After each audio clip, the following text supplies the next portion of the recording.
I make them. Oh, which animated videos? I'm assuming the ones from Swim University, perhaps the ones from our former Lasso page. I will tell you both.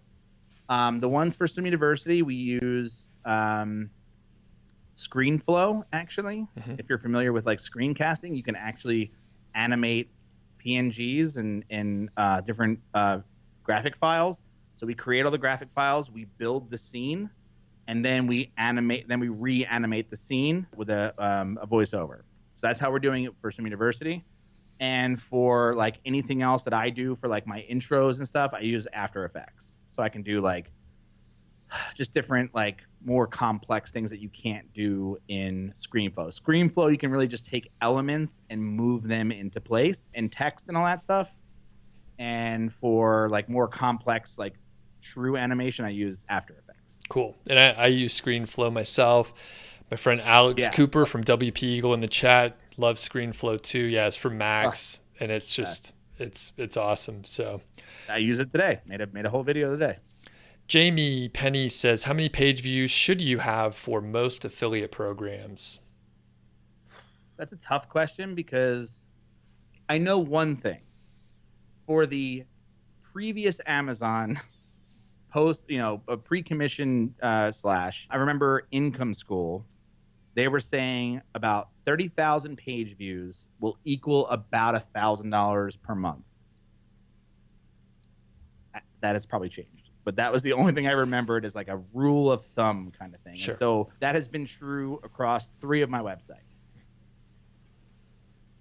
I don't know if that changes or not, but I'm sure it will. It'll be more like $700 or $800 per 30,000 page views.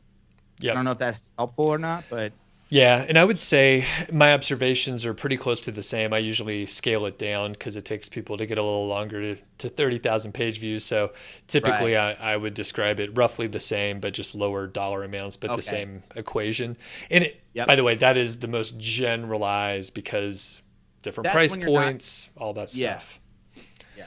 So, and Jamie, I would say once you have enough content on your site, say 10 to 20 posts, go ahead and apply. There's no harm in applying. And no, I mean, go for it. Money Lab only gets like 3,000 visitors a month, and it probably makes close to $1,000 in affiliate revenue.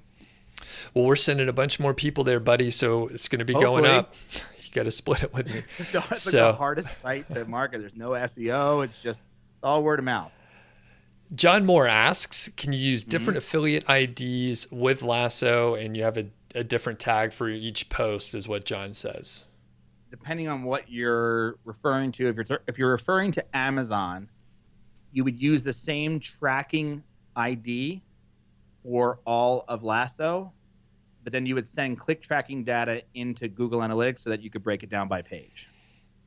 Very good. But if you were using other affiliate programs, you can add whatever URL you want. It's not just Amazon. You can add literally any affiliate URL with any tracking ID to any link. Cool. But each page would be the same link. So that way, if you had like a single affiliate link across 200 pages on your website, you could update it in one place and it would update across 200 pages.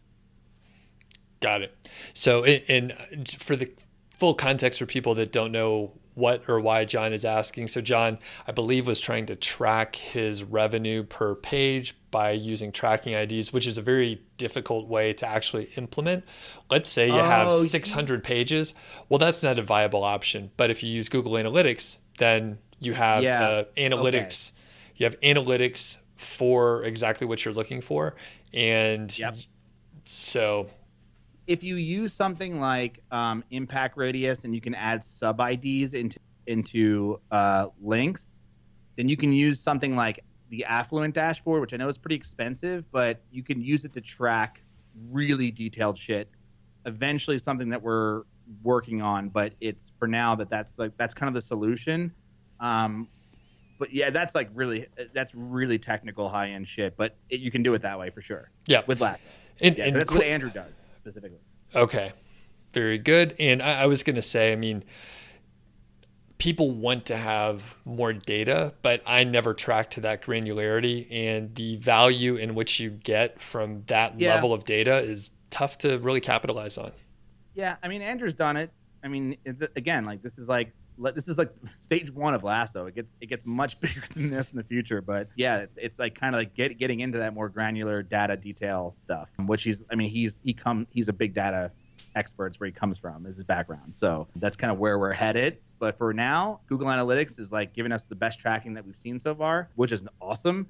But then yeah, you can use something like Affluent, and which is a dashboard for sub ID tracking with specific affiliate programs. Amazon is not one of them. Amazon's really one of the hardest ones. And now that they got rid of the content insights, really difficult, because you could have done it with content insights with some spreadsheet crossover stuff, which we have done in the past. You can even use something like Google Data Studio to start connecting those data points between Google Analytics data that you get from Lasso and other, APIs that you want to connect to, which I have videos on as well. Not that granular, but pretty awesome. Cool. Next question from Matt Plale. Oh. Launch a new site quickly that is ugly with missing content and not that great writing, or take 6 months and launch something good. What do you think, Matt? I would say everything but the ugly part. There's so many themes out there, one of them being mine, where you can launch a very clean, very fast, very neatly designed, very professional looking website very, very quickly.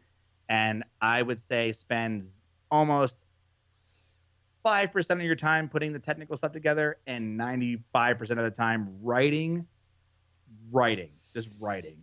And videos if you can, but writing. Yes. Word. And I generally agree. I mean, let's say you do launch the site in 1 month. Well, what do you do with the other 5 months? I mean, what are you doing there? Keep writing, keep making. Yeah. You got to keep going forever, 15 years and nonstop, every twice a week, 3 times a week. And I would say launch quick and then iterate. So Matt launched Lasso pretty quick, and I know there were some other moving parts, but you had an idea, you do it, and then you adapt from there. So yeah, I mean, the original version of Lasso was called Earnest, and that was done in 40 days. You can read about it on Money Lab. And then it was like iterate, test, talk to your customers, beat it up, find out, learn new things, change, have a million conversations about pricing, and then settle on something. Yeah. Well, and then the pricing thing is just, I mean, you pick a point, you launch it, you see what happens, and then you adjust from there. I mean, it's all iteration, because whatever your guess is, it is 100% wrong. Like, yeah. Yep. So everything is an experiment. That's just like motto I live by with pretty much everything.